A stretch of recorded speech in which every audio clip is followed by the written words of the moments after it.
Olá, seja muito bem-vinda, muito bem-vindo a mais uma edição do programa Conecta Mais com Simone Santos. Este é um canal de variedades, entrevista, entretenimento, notícias. E hoje o assunto aqui é sério: feminicídios no Rio Grande do Sul e o altíssimo número da violência doméstica no nosso estado. Para falarmos sobre esse assunto, três especialistas. A neuropsicanalista Vanessa Dil. Vanessa, bem-vinda. Obrigada, senhora. A nossa secretária da Secretaria da Mulher do Rio Grande do Sul, Ana Costa. Secretária, bem-vinda. Muito obrigada. E o delegado Carlos Mars, que é delegado da primeira DPPA da Mulher. Delegado, muito bem-vindo. Para a gente falar de um assunto que é muito relevante, muito preocupante e que, infelizmente, começa também aí um ano de 2026, nós já no segundo semestre de 2026 e ainda retratando esse número, né? Tem uma pesquisa que foi divulgada pela Datafolha, que foi encomendada pelo Movimento Mulher 360, que fala, aqui no telão vão rodar alguns números, né, dessa pesquisa, e números que vocês todos conhecem, que todos nós conhecemos muito bem, e algo que surpreendeu muito, que é um dos destaques que essa pesquisa traz, é que hoje, para o brasileiro, o feminicídio é considerado o de maior criminalidade no país, acima de tráfico de drogas e outros que a gente sabe que também tem um número bastante alto.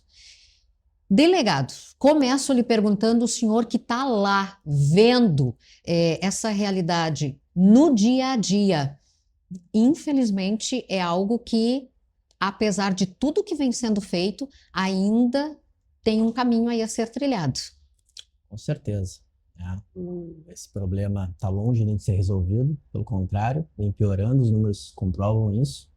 E a gente que está ali na frente, na linha de frente, da DPPA da Mulher, recebendo todas as ocorrências, todos os pedidos de medida protetiva, 24 horas por dia, 7 dias por semana, a gente vê o quanto a situação é complexa, é uma situação que não tem um único motivo, pelo contrário, são várias razões, é um problema complexo, parte da cultura, educação, infelizmente a gente sempre volta nesse ponto, mas é a grande realidade, a questão do machismo, a questão da cultura da mulher como sendo propriedade do homem, posse, essa questão realmente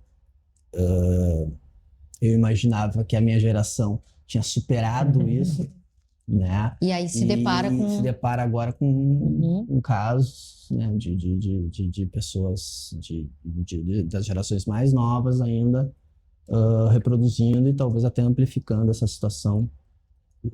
E repito, uma questão cultural, né, que deve ser combatida de forma interdisciplinar em várias frentes, né? Ninguém tem uma resposta exata e concreta sobre esse problema. Eu aproveito esse gancho e pergunto para ti, Vanessa, que é especialista nesse assunto. A violência psicológica, ela ainda é normalizada? Ela ainda é normalizada, mas não deveria, né? Hoje o que a gente vê em quase todos os casos, as mulheres sempre são tratadas como um ciúmes inicial, um grande cuidado, um grande zelo. Então, uma coisa que era para ser detectada desde o início vai cada vez aumentando mais. Então, vem sim sendo tratada e banalizada algo que já deveria ter evoluído há muito tempo. Não é um simples deboche, são agressões que começam pequenas e vão aumentando com o passar do tempo e vão sendo normalizadas pela sociedade de forma geral, e não deveria. Secretária Ana Costa, a gente sabe que a secretaria foi pensada exatamente diante dessa realidade, que é uma realidade, como eu disse no início do programa, muito assustadora. E muito vem sendo feito nesse sentido. A gente sabe que a senhora está sempre, não só a senhora, mas enfim, né? Todo o governo, toda a secretaria. O que vem sendo feito, que se percebe que tem alguma evolução e onde ainda temos que melhorar nessa questão? Bom, acho que primeiro, né, cumprimentar aí, foi muito bom ouvir, né, o delegado e a nossa, né, que tem expertise aí na questão do cuidado direto, né, muitas vezes às pessoas. Eu acho que o Estado do Rio Grande do Sul tem feito muitas ações de plano transversal, mas como o próprio delegado disse agora, nós estamos falando de algo estrutural. Então, algumas coisas, obviamente, terão respostas imediatas, né? Então, por exemplo, todas as os nossos tornozelados acompanhados, nós temos mais ou menos 20 mil medidas protetivas, talvez um pouco mais no dia de hoje, né? E acompanhados mais ou menos 1.500 pessoas por tornozeleiras. Essas são, por exemplo, resposta imediata. Essas pessoas têm, né, têm estado, vamos dizer, protegidas da violência maior, que é a questão do feminicídio, né? No entanto, nem todas essas pessoas, em muitos casos que nós tivemos, por exemplo, esse ano, não tinham estado em lugar nenhum, né? E quando eu digo não estiveram em lugar nenhum, é com essa roupagem de tem uma violência acontecendo com essa mulher. Mas a doutora falou muito bem que muitas vezes, quando a gente vai pegar o histórico e analisar o histórico, essa violência sim já acontecia. Na forma de desconstituir essa mulher, na forma de proteção velada, dizendo que não é bom você sair com essas amigas porque elas não são boas companhias para você, né? Coisas que, ao observar, elas talvez não estejam nas delegacias de polícia, mas talvez elas já pudessem estar em outros locais. Então, como é que nós temos trabalhado? Com o fortalecimento das redes municipais. Então, hoje o Estado do Rio Grande do Sul colocou à disposição dos municípios um recurso bastante considerável, da ordem de 17 milhões de reais, junto também da assistência social, para que a gente possa fazer com que a rede local se prepare para identificar isso de maneira precoce. E para isso, a gente também está preparando, fazendo muitos seminários e preparações para tirar da normatização isso. Então, quando a gente diz hoje eu tenho muito mais denúncias, que bom que a gente tem mais denúncias, porque essas coisas estavam absolutamente veladas, né, dentro das residências, porque é o lugar de maior risco para essas mulheres, é onde a gente devia se sentir protegido. Então, o Estado tem trabalhado com as políticas públicas locais, com muito preparo das redes locais, do ponto de vista da compreensão do problema, e também com preparo para a sociedade, porque não adianta essa mulher se sentir fragilizada e quando ela chegar em casa e comentar com seus familiares, eles dizerem: isso é bobagem, você está exagerando, como é que você vai denunciar o pai do seu filho, né? Ou ela não conseguiu uma mãe, por exemplo, de um homem que está sendo, né, que está tolhendo essa mulher com ciúmes exacerbados, ela também não conseguiu conversar com o seu filho homem e dizer: olha, acho que tu precisa de ajuda, né? Que insegurança é essa? Então a gente precisa sim capacitar dentro da rede, mas também olhar para a sociedade de forma geral, para que a sociedade compreenda as familiares das mulheres que sofrem agressão poderem apoiar, mas também os familiares dos homens que são, né, que traçam esse perfil aí de empoderamento da vida das suas mulheres, também tem uma rede familiar, um apoio para procurar ajuda.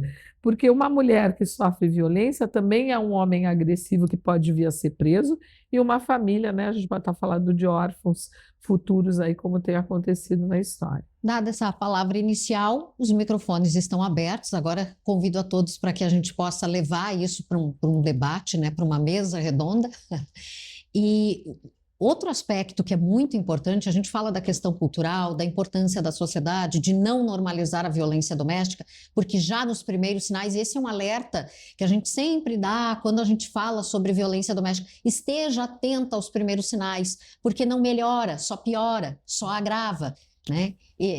Como fazer para estruturar isso e trazer, através da rede de apoio, para fazer com que essa mulher se sinta segura, como a senhora já disse, e nós já temos uma evolução muito grande nesse sentido, mas nós ainda temos uma subnotificação que se fala, e como fazer para que essa mulher se sinta, eu não sei se a palavra é segura, talvez não, para trazer isso e para romper com esse ciclo, que a gente sabe que é extremamente difícil.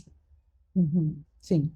que eu acho importante, que a gente precisa falar um pouco mais, né, é que o feminicídio, ele é um fim de um ciclo que começa muito, muito antes. A gente começa num relacionamento abusivo, num relacionamento tóxico. Então, geralmente, é uma caminhada que leva ao pior, né, ao fim de uma vida. Mas o que a gente deve focar hoje, sim, é muito numa cultura que não permita mais essa degradação dos valores da mulher, que não permita mais que seja normalizado alguém cuidar da roupa, alguém te afastar da tua família, né? Alguém que o tempo todo controle a tua rede social, com quem tu anda, com quem tu fala. Então, a gente precisa olhar antes do feminicídio, a gente precisa olhar a trajetória que está sendo permitida, que as nossas filhas adolescentes deixam isso acontecer na sua vida, que as mulheres deixam e normalizam como se fosse um grande cuidado, e não é.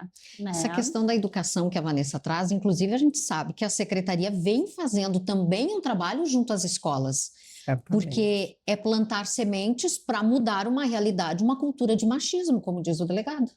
Eu acho que uma coisa que o nosso secretário de Segurança sempre comenta, né, e faz um comparativo assim, por similaridade ao que vivemos na questão do beber e dirigir, né? Hoje, quando se faz as baladas seguras, os maiores apreendidos são homens de 40 a mais. Então, quer dizer, é sinal que aquela educação não pode beber e dirigir funcionou. Então, a gente tem a expectativa também que as conversas dentro das CIPAVs, que os cursos de formação para professores que têm sido trabalhados em grandes parcerias aí com a nossa SEDUC, né, e com outros órgãos de apoio, façam com que se consiga lidar com essa violência. Aí eu vou dar um exemplo prático. Por exemplo, uma menina, né, é muito comum ser stalkeada aí pelo namoradinho, né, coisa assim, bom, acabou o namoro e fica... Muitas vezes a gente vê a menina se afastar da sala de aula dos amigos dela, e não o inverso. E quando o inverso acontece, esse menino está sendo injustiçado, porque ele não fez nada. Então, assim, é muito importante que a gente também coloque essas coisas que são muito menos graves do ponto de vista, vamos dizer, das estatísticas que são de falar de feminicídio, para atitudes coerentes com esta proteção. Então, eu preciso sim conversar com esse menino, eu preciso sim entender por que esse menino está transformando talvez uma frustração, né, negativa em raiva, porque ele é um menino em formação, né, trabalha com a neurociência, sabe disso, a gente está falando de meninos jovens, então é preciso que a gente olhe para essas duas coisas dentro de uma relação que seja de compatibilidade civilizatória, né? Bom, eu como menina consigo me proteger e dar algum limite, eu consigo construir um apoio em quem me rodeia, seja, né, a minha família, a minha escola, o lugar onde eu moro, e ao mesmo tempo esse menino que está repetindo um padrão precisa cessar. Então, não há uma sociedade que vai conseguir vencer isso apenas utilizando, né, as cadeias ou a estrutura policial que tem sido, inclusive, muitas vezes muito eficaz em proteger, né?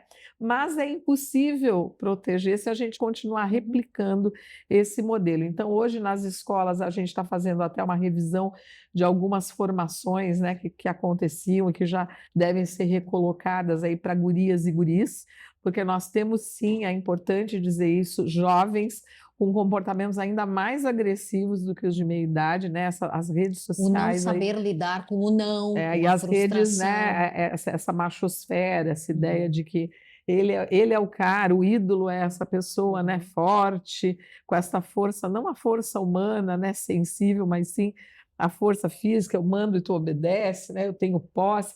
Então, tudo isso eu acho que é uma pauta que a gente precisa realmente, assim, que as famílias levem a sério, que as escolas levem a sério, a polícia eu sei que já leva a sério, os profissionais certamente também têm trabalhado nisso, mas a gente precisa que a sociedade entenda que ela não é uma pauta do outro, que ela pode ser uma pauta da minha filha, do teu filho, né? E de maneira muito... Isso acho que é talvez o mais difícil. E que ela não é uma pauta só de segurança pública. Não é, com certeza. Não é só na urgência, na emergência, na medida protetiva. A gente sabe o quanto isso é importante. Certamente. Mas é preciso dar um passo atrás, como eu disse, plantar sementes, porque é uma questão de consciência, de mudar essa consciência machista que nós temos, essas relações tóxicas que existem. Então, tudo isso permeia esse contexto, que é muito mais amplo do que só a medida protetiva. Complexo. Agora, a medida protetiva, ela é extremamente importante para essa mulher que está acuada, que está sendo coagida, que está sendo violentada, enfim, de todas as formas. A gente sabe que essa violência, ela começa lá na violência psicológica, depois ela vai evoluindo, como já foi falado aqui. E hoje, para solicitar a medida protetiva, também se fez um longo caminho para facilitar de todas as formas que essa mulher consiga fazer essa denúncia, né, delegado? Inclusive para estimulá-la que ela saia disso e que vá denunciar e que vá buscar a proteção, né, que ela tanto precisa. Com certeza. Ali no plantão do DPA da mulher, 24 horas por dia, 7 dias por semana, como eu digo, estamos sempre ali à disposição, recebendo os pedidos de medida protetiva, são vários diariamente, né? Ali tem a mulher é atendida num lugar isolado, individual, onde que ela pode conversar. Normalmente, quando tem alguma questão mais sexual, de intimidade, a gente sempre reserva uma policial mulher para atender, né? Conforme a lei Maria da Penha coloca, né? Preferível o atendimento por uma mulher. Mas também a gente precisa também de homens ali também para atender, porque tem questões, vários exemplos também de casos que foram noticiados na imprensa de mulheres que estavam ali fazendo a ocorrência e o companheiro ou ex-companheiro foram atrás delas ali, então a gente precisa também de uma força até na hora né, de colocar na cela e transferência para o presídio. Então a gente tem uma questão ali, tem essa questão da cultura, ela é tão forte que eu costumo dizer para os colegas, para todo mundo, diferente do traficante, do ladrão, quando a polícia chega, ele normalmente não reage. No vocabulário dele, perdi, Deus se entrega e vai atrás de um advogado para ver como ele consegue sair daquela situação e do mais rápido possível do presídio. O suspeito, o criminoso de violência doméstica, ele não se enxerga como um bandido. Ele acha que a mulher é a propriedade dele, ele não acha que o policial está fazendo o trabalho dele, ele acha que a gente está interferindo numa relação privada, mas no direito dele de determinar as roupas que ela vai usar, quando que ela vai sair, com quem que ela pode sair. Então é muito perigoso, né, para nós o atendimento. Por isso que a gente tivemos já várias situações de confronto com suspeitos ali na delegacia. Mas, com certeza, a medida protetiva, sem dúvida, os números mostram isso, né? Que as mulheres que têm medida protetiva acabam tendo uma segurança, não é 100% seguro, né? Mas é um elemento forte, estatisticamente comprovado, e tem a questão do monitoramento mais ainda, né? Então, medida protetiva com monitoramento, né? E a questão da segregação também. Se o indivíduo acaba não respeitando as regras ali, a segregação é a alternativa que nós temos e estatisticamente também funciona, de certa forma, né, para reduzir para não chegar no que ninguém quer, que é o feminicídio, né, o consumado. Se me permite complementar, eu acho que para dizer também para as mulheres, além das delegacias, né, que estão presencialmente, há pouco, né, nós colocamos à disposição, né, da sociedade a nossa guria, que é a nossa inteligência artificial, onde a mulher, a gente inclusive fez um trabalho, a gente costuma chamar de estressamento, né, da guria, fazendo perguntas em situações diversas, onde a mulher só refere, estou com medo, estou precisando de ajuda, coisas que são assim da rotina natural de uma pessoa que está passando por isso, e a guria faz a orientação, inclusive para o boletim de ocorrência para medida protetiva, se for o caso. Então, o governo está tentando, junto aí com as forças policiais também, abrir o máximo de espaços acolhedores possíveis a essa pauta. Eu não quero ir à delegacia, eu estou com medo. Bom, eu tenho também essa opção, acho que isso é importante. O doutor falou de uma coisa, assim, ó, que as pesquisas já mostram que esses violadores não se enxergam criminosos, eles se enxergam como vítima, né? Recentemente, a pesquisa da nossa secretaria e do sistema prisional, junto com a doutora Joyce da Unijuí, já demonstraram isso. Eles não.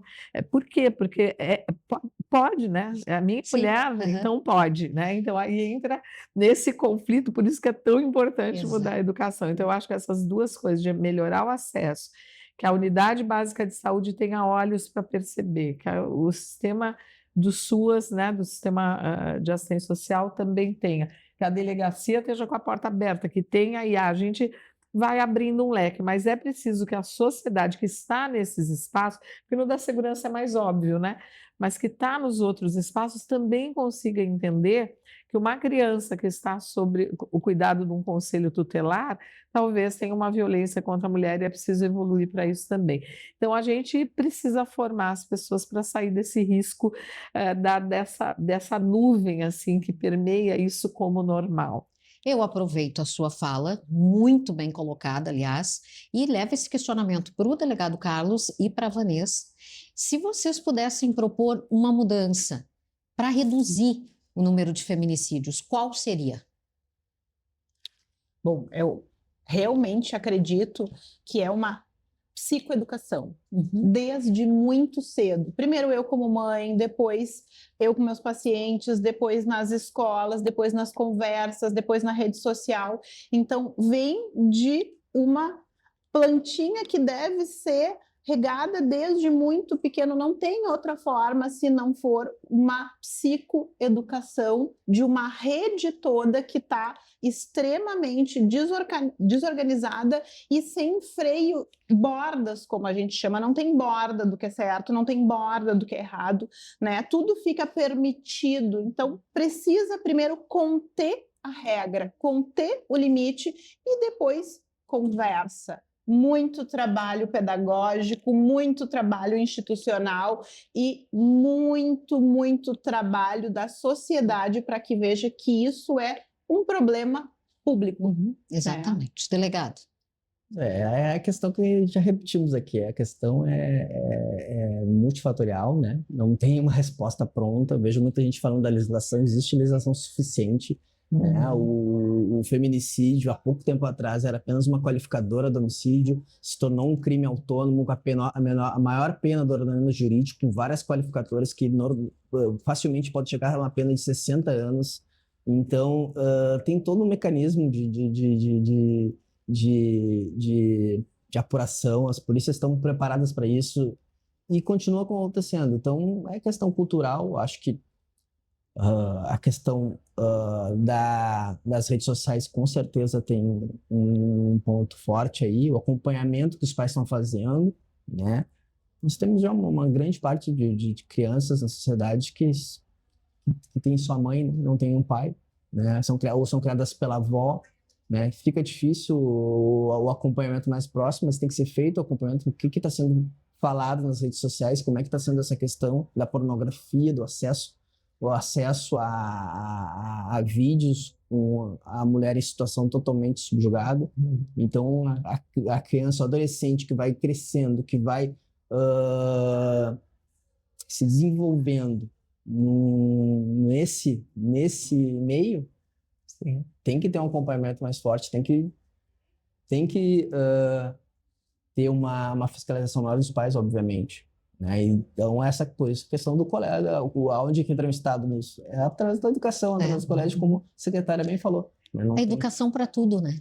Uma educação social, né? Acho que a doutora falou. Exatamente. A gente está num momento onde não há o border de certo e errado. Exato. Se você perguntar sobre beber e dirigir é certo ou errado, não vai ninguém te dizer que é certo. Ele vai dizer, mas eu beber, porque é bobagem e tal. Você vai ter alguém que pode dizer isso, mas de forma lato sensu, todo mundo vai dizer que está errado.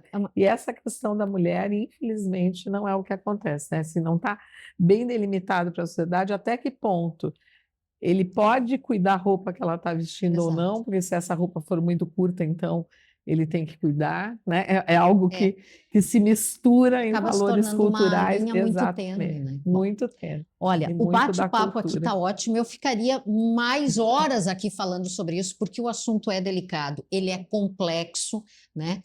Mas ficamos por aqui e esperando sempre que a sociedade como um todo tome essa consciência do quanto isso é, como disse a Vanessa, um problema público, é um problema de todos nós, e em briga de marido e mulher se mete a colher, sim.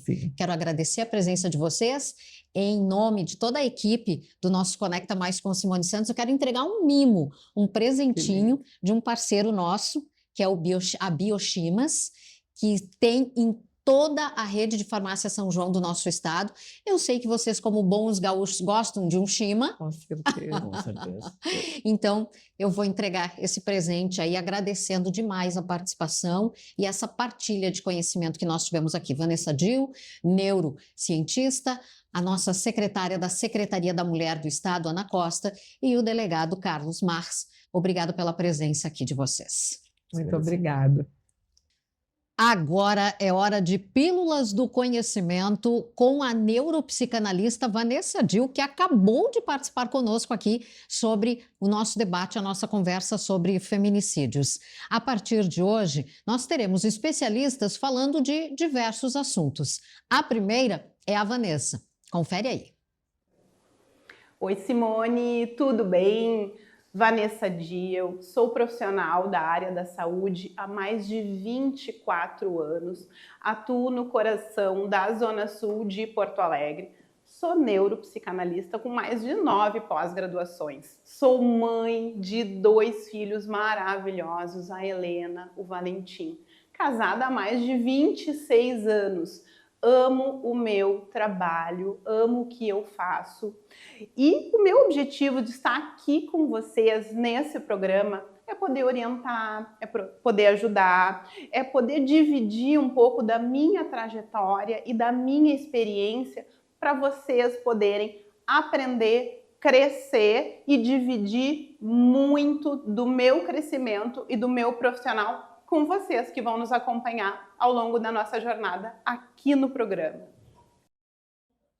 É isso aí, a Vanessa que vai estar conosco aqui no Conecta Mais, trazendo toda a expertise dela. Também quem vai estar aqui conosco no Conecta Mais com Simone Santos a partir de hoje é a rede de hotéis Fiorese, que fica em Gramado, na nossa querida Serra Gaúcha. Você vai conhecer um pouquinho da história desse empreendimento que começou lá pequenino, com uma história de família, foi crescendo até se consolidar no mercado. Então, a partir de hoje, aqui conosco, vamos conhecer as unidades do Hotel Fiorese. Localizado em uma das avenidas mais charmosas de Gramado, o Hotel Fiorese Origem representa mais uma expressão da hospitalidade da família Fiorese na Serra Gaúcha. Com uma localização privilegiada, o hotel oferece aos hóspedes a combinação perfeita entre conforto, praticidade e fácil acesso aos principais atrativos turísticos da cidade. O Hotel Fiorese Origem se destaca por uma arquitetura acolhedora inspirada nas tradições europeias, que ajudaram a construir a identidade da Serra Gaúcha. Sua estrutura foi cuidadosamente planejada para tornar a experiência ainda mais completa. Os hóspedes podem aproveitar a piscina aquecida, relaxar na sauna úmida ou desfrutar da aconchegante sala de estar com lareira, especialmente convidativa durante os meses mais frios do ano, quando o Gramado revela todo o seu charme. Reconhecido entre os melhores hotéis de Gramado pelos viajantes do TripAdvisor, o Hotel Fiorese Origem reforça o propósito da família Fiorese de oferecer mais do que hospedagem, proporcionar experiências marcadas pelo cuidado, hospitalidade e sensação de estar em casa, mesmo longe dela.